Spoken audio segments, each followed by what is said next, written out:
Grabe nang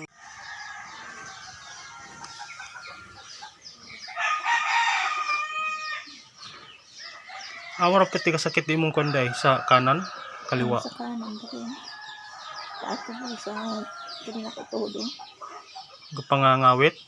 Hindi ko pa nga, parang, ewan ko, di ko maintindihan. Basta kayo, yung gano'n, yung panghawi. Hawoy.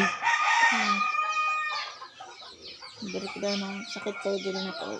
Huwag tindog ko itukod, sakit kayo. Mga na lang kong kipi-kipi para ilaga. May pa. Kung ko to. Tambalan ko na sa UTI, kasi UTI niya ako ba.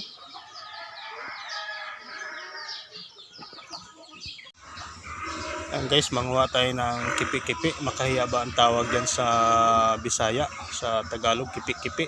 Yung maraming tinik guys na tambal daw sa UTI surna. Yung aking asawa di makapasok dahil halos di makagalaw. Dahil nangangawit yung kaliwa niyang gilid sa may baywang. Saka yung tuhod niya sumasakit. Kaya manguha tayo ng kipi-kipi guys dahil yung tambal daw sa panasya ng UTI. Tara, let's go guys.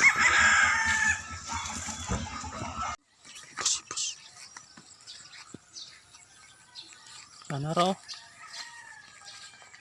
So guys, so pagka may bulak siya guys, munin ni siya yung makahiya na sitawagan sa Tagalog. Makahiya. So guys, so pagka makita mong may bulak sa malayo, alam na mo, ito na yun, yung tinatawag na makahiya, kipi-kipi. Ang hirap lang bunutin guys, may mga tinik, gamot sa UTI. Kaya pa eh.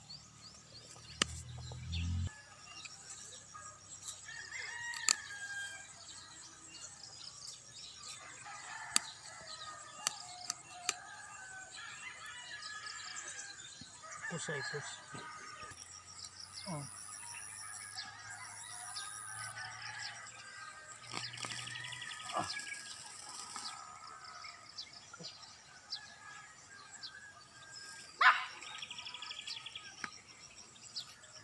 Grabe ng tinik guys sa ilan. Mag-iingat ka talaga dahil ang daming tinik. Oh.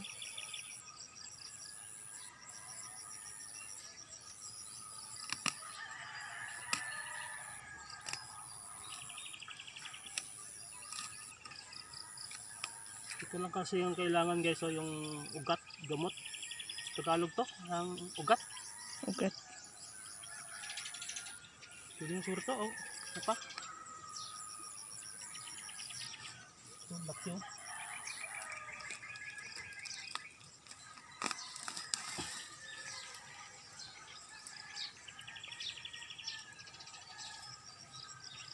Pag di kayo marunong nito, talagang pang yung kamay nyo, kaya walang guantes guys, oh. Pagkita sa malapit, ipos mo. Ilalaga to siya guys, itong gamot para ipainom.